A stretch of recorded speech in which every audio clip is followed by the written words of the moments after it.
So I wanted to make another video about another tough subject. It's going to be about Frankie. It's going to be about the deceased little girl, Miranda, Marissa, whatever her name is. I think it's Miranda, but I'd say it's not Marissa. So I wanted to say this because this is about the event that happened at Albertsons.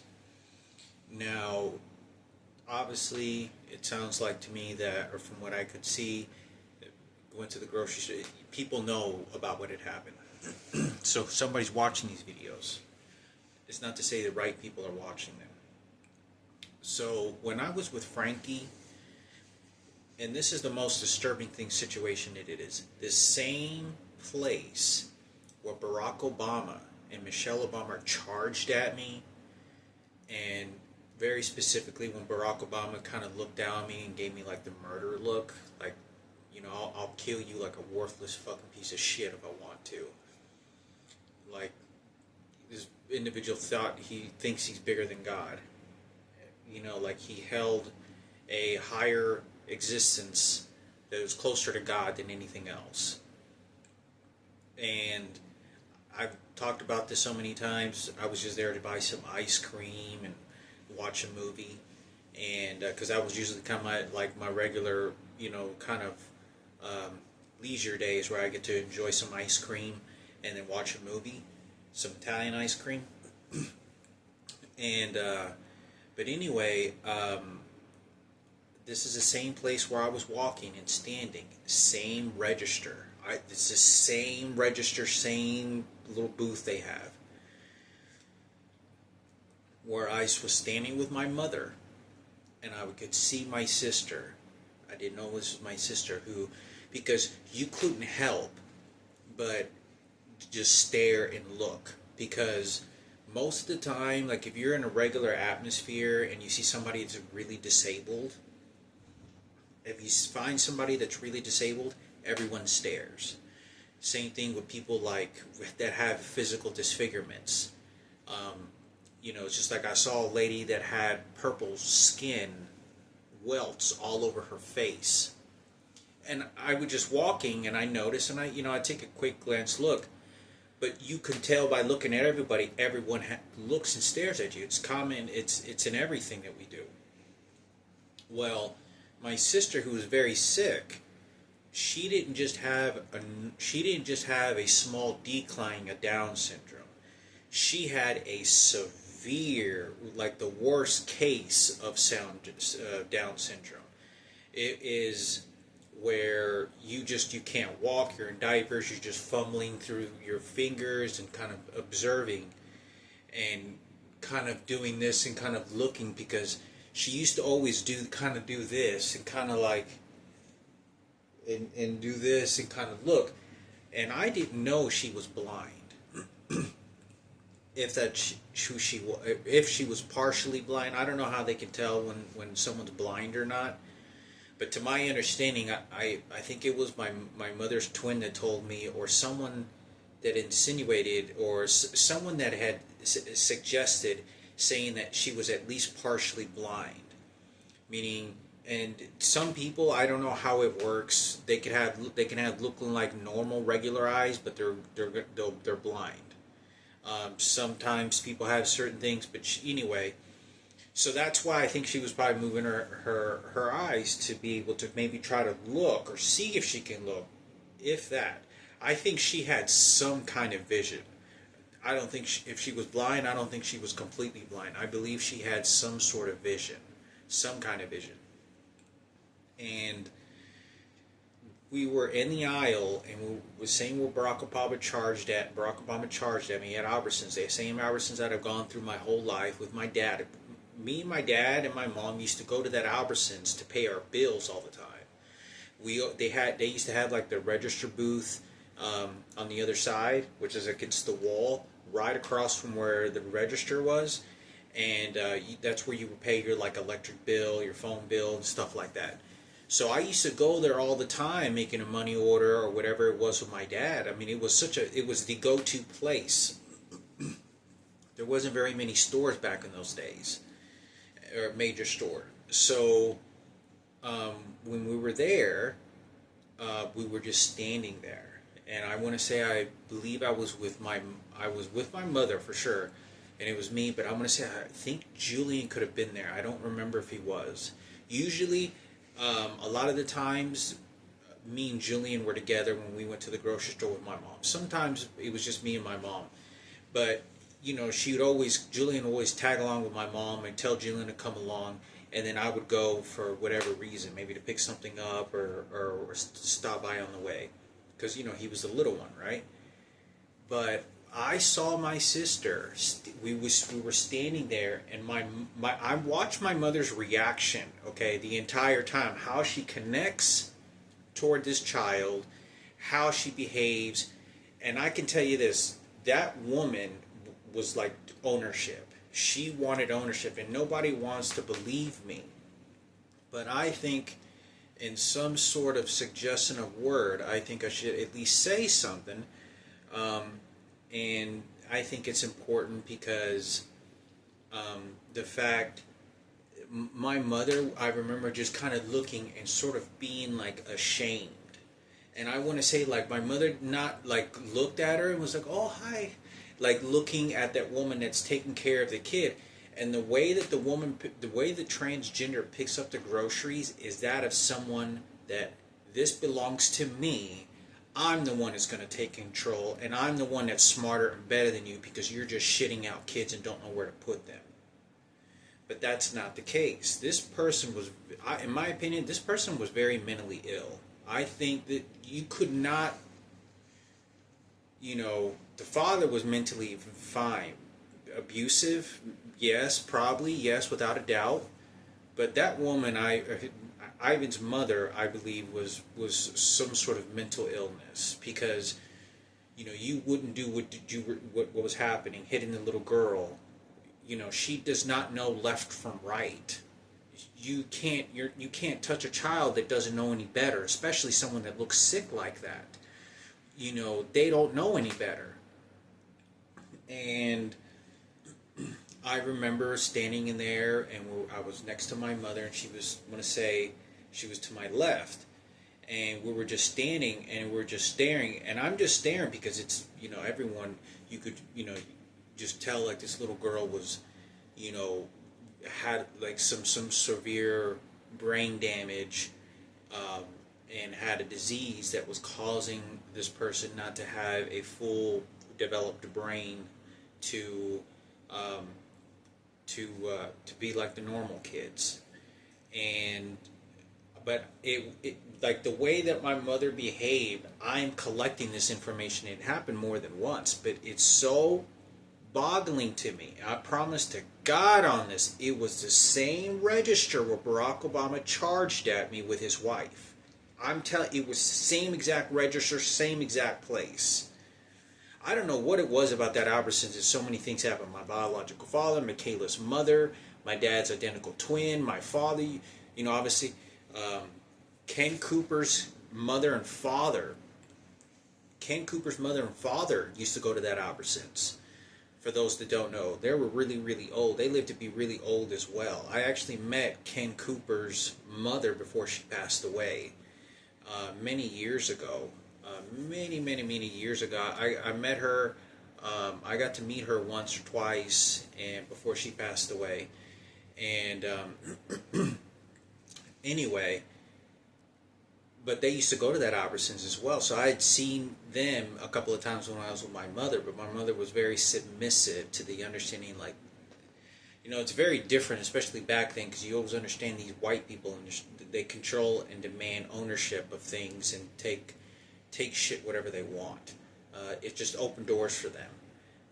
And you just, you don't think about it, you just know that it is because of the police. And, and it goes still to this day in racism. Racism exists in all courts and jailhouses and whatnot. But I want to say this, that I remember my mother just having she stalled a little bit, like she got shuddered a little bit, and she really didn't know. It was like, kind of like, like she's doing her best, but this is all I can do for life. And but my mother was just like, oh, because nobody wants to understand. Nobody listened to me, and I understand this happened a long time ago. But I think it's important because everyone's taking ownership over it, and in my opinion, they're just throwing the dead trash at me. That's all they're doing, the dead body. They're having my mother's twin do it. They're having everyone else do it, and it's for Barack Obama and for the racial movement, and for Kenneth, primarily for the transgenders, and for Kenneth Cooper, this young kid that worked at the black radio station, 97.9 The Beat, and to prevail the whites. So I want to say this because I'm not the professional psychologist. They're the ones that are going to fix it. They're the ones that got everything correct. They're the ones that know Jesus Christ correct. They're the ones that whatever mistakes they did, it didn't matter because I didn't benefit from it. I only had harmful things, and they just threw food on the ground, and then they say that's what I benefit off of, and it's just because I'm not grateful enough and didn't know Jesus enough. Whatever the situation is, they're the ones with the brains behind all that happened. And they're the ones that have continued to make these decisions. And so they're the ones calling the shots, not me. And they did the entire time. But one thing is for sure is there's a dead little girl that doesn't have a name and didn't have a proper burial, and I'm her brother. And I don't even know what her name is. So when I was with my mother, I remember my mother, like, eyes started to get red. And, I remember going through the register, and you got to understand, like, when people don't like you, they'll use the environment around you in order to subdue the situation, to give you some sort of expression. Grabbing the groceries very angry, maybe throwing the groceries somewhere. Well, that's the way that person was behaving. I want to say, I think that name's, you know what, I just remember her name. I think her name's Lupe.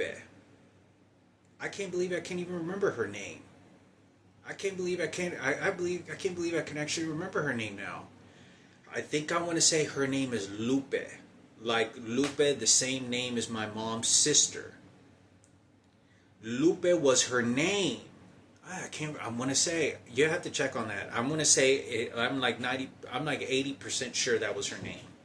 Her name was Lupe. Ivan's mother, who was a transgender. So anyway, my mother's eyes get red, and you can tell how she's grabbing the groceries like I'm just cleaning up your shit, you don't know any better, like kind of like that. And so we walk down the aisle and we continue walking, and my mother just like kind of goes into this sort of lazy eye, kind of like that, kind of sort of this expression, and her eyes start to get red, and I go, hey mom, you okay, mom? Tú mírates ese, si iba mamá, ese Ivan's hermana está enferma, sí. And so I would say that to her, and I would say, hey mom, mira, está enferma. And my mother wouldn't look at me and say, get angry. She would just look at me and say, oh yeah, and she would kind of go into her zone, and she'd be like, oh no, está bien, oh okay, and kind of do that. So she never tells me that that's her daughter. She never tells me. I'm 9 to 10 years old when this happens. Now I'm 9 to 10 years old when this happens as well. This is the incident I talked about in my other video when Frankie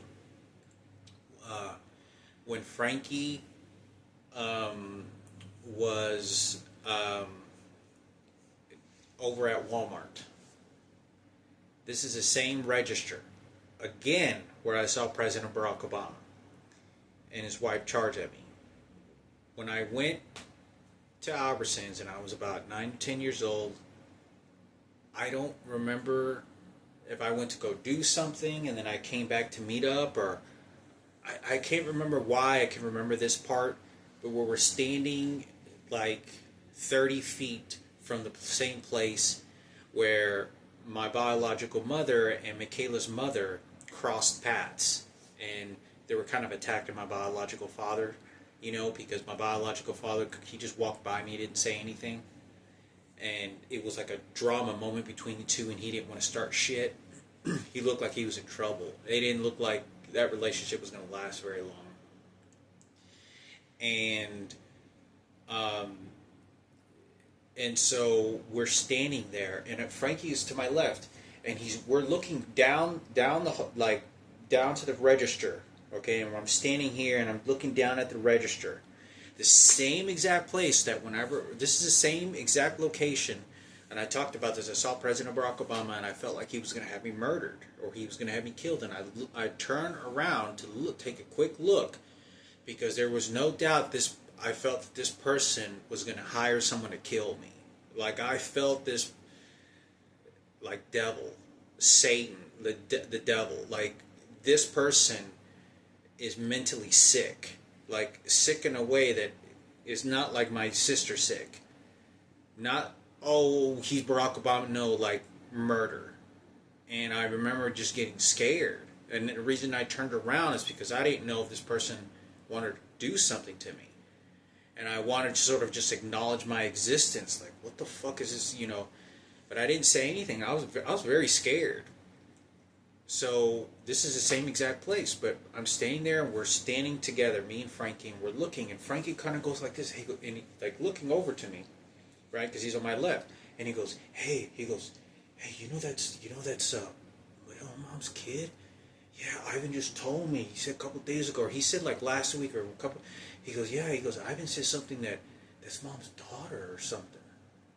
He goes, yeah, I don't know if that's. He says mom's kid. This is like 2 or 3 years after she's already lived there, because she moved in when I was about 7 years old. So, you can ask Frankie. Frankie can verify this. Ivan was there that day. I don't know how well Ivan's memory is, but he may be a good chance he could remember that. He was grabbing groceries, and he with my sister and his mother Lupe, and they were in the cart. And they were just and they were just kind of loading up.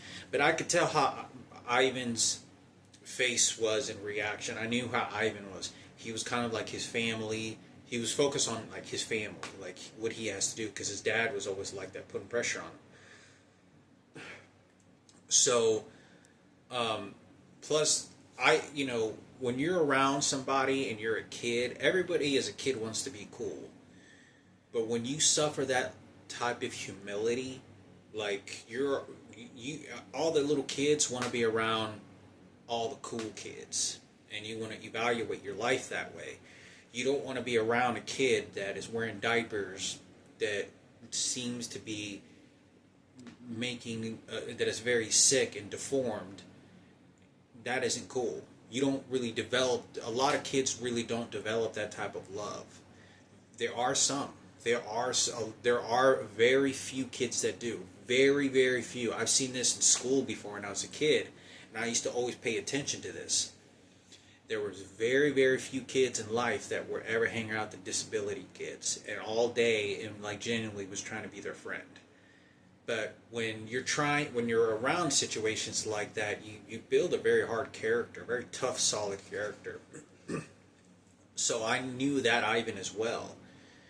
So, anyway, I saw Ivan, and Frankie just kind of goes in. He saw me talking to Frankie, because you got to understand, Frankie's my brother. Even though Ivan and him may have gotten along or whatever, Frankie's my brother. Like, Frankie understood that we're sort of a team. So, when he tells me this, he tells me in a way like he wasn't sure, and it wasn't exactly clear. Or he wasn't sure he believed Ivan entirely. Like he's trying to play investigative, like he's trying to figure things out. Because he leans over to me and goes, and he kind of looks, not angry at me, but he's like, hey, that's mom's kid? Yeah, that's what Ivan said. So I don't know. He says Ivan's kid. It's what? But you got to understand, me and Frankie understood that my mother didn't know from left to right growing up a lot of the situations. So as long as you beat the shit out of my mother, it stays that way.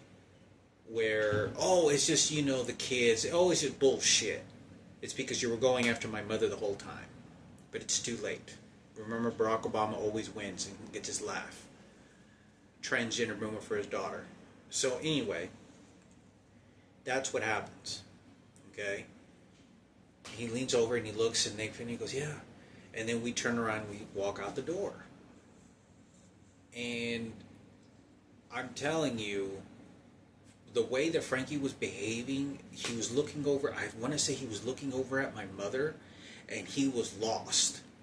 Like, he looked at my mother, and he was just like, you're just making babies, what the fuck is going on here? Like, you gotta understand, our family's very put together. Like, you know, we go to soccer games, we eat at the dinner table, and all this other shit. It is an overwhelming load of confusion to find out that you have a sister that's deformed living next door with some other as his family. And that's my mother's kid. Like, I remember Frankie looking at my mother for a moment and like what the fuck's going on? Like, what the heck's going on? Like, what, who or what? Now keep in mind, by this time, you know, Frankie was getting molested and raped from the age of 5, if not younger, till he was 13 or 14 years old. And that was the last time. And I drew all the evidence, all the pictures and stuff. So I'm not sure exactly what state of mind that would be, but it's the worst of the nightmares you can imagine. You know, it's the worst of the nightmares you can imagine. So it's for Barack Obama and, you know, the transgender movement. But I think it's important that I can't believe that. I can't believe I can remember her name. Her name was Lupe. Her name was Lupe. I heard, nobody ever called her her name. I never heard my mother, oh, hey, Lupe, or anything like that. Maybe of just a handful of times. But her name's Lupe. You'd have to look that up. You have to look that up. So I wanted to talk about this because, you know,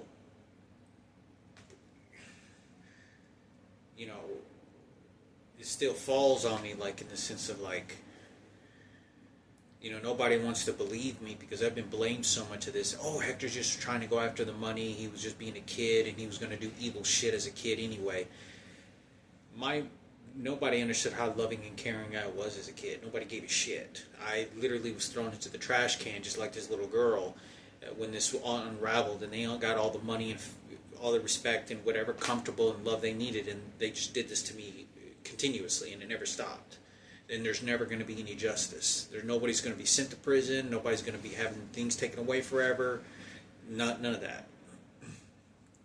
But I can't remember. I remember that. It's like I was standing at that register with my mother, and she was having these items scanned, and you know, you got to understand that woman, when she came in interaction with my mother, when we were at the grocery store, just a handful of times when I was there, happened to be there, Julian, before I get any further, talk to Julian and Frankie. Julian's going to be able to tell you more experiences that happened when he went to the grocery store at that Albertsons, where some interaction was going on. But I'm not sure exactly Julian's intelligence. In my opinion, I think he's too young, and I don't think his intelligence is enough that would have been to that type of understanding. Maybe somewhere else, but not to that specific situation. So I wanted to say this, that when I saw this little girl, you know, she was always used as a weapon. Always like, oh, you want me to go after the little girl? Oh, like, kind of like that. I mean, I'm telling you, it was every time.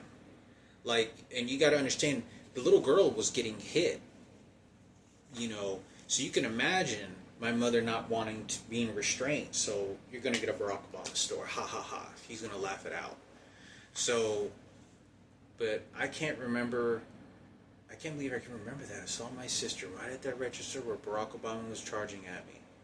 The few times that I ever saw her out in public. That is the only place I ever remember seeing her in public other than CC's restaurant. I don't know if I ever saw her at McDonald's. I probably could have. I probably may have seen her at that McDonald's where I met Michael Jackson. I probably, because that, you know, my whole life I was going to that McDonald's. But I want to say I probably at least once. Same McDonald's where I met Michael Jackson and his family. But as far as I can remember, that's all clear. 100% is CC's and Albertsons. I don't remember seeing her anywhere. I might have seen her maybe once at the park, walking, because you gotta understand, she couldn't walk on her own. They had her always carry her dead weight, and it was like picking up a dead body, it's picking up dead weight. And she would sometimes throw up, and I want to say, I think I'd seen her throw up at the park. She was a very, very sick girl that was that you could not take leisurely to places without being too preoccupied. You couldn't take the little girl anywhere without being too preoccupied about if this little girl was going to mess herself in the bathroom because she was in diapers, or she was going to throw up. But I talked about this, that this little girl, my mother was crying in front of me, or not crying, but like her tears, and her eyes were not, tears didn't come down. Like, she tried to prevent that. And I'm going to say, I think maybe she could have after I got up and play some games, because my mother necessarily didn't want me to see her cry, but her eyes did get red, very emotional. She couldn't touch her child. So, but she got to bury her. So, anyway, I thought I'd make a video on that. I can't believe that. That's some nightmare shit. That motherfucker. What is the only few places I see my sister, and she was at the with the bagging area where they put the bags at the end of the aisle, at the back of the aisle. Back in those days, they didn't have those rotator deals. They had like two little things and a little wooden platform, and then that's where you put your groceries. She was right behind that, at the end, very end of that, and I could see her right there, and it's the same place. But I'll have to go by there someday and show y'all a video of that. So hopefully, before I end this video, talk to Frankie. Talk to Frankie. Talk to Jillian every story that you can get. Get them to draw maps if they can. Ivan is going to tell you more as well, especially Ivan. But her name's Lupe.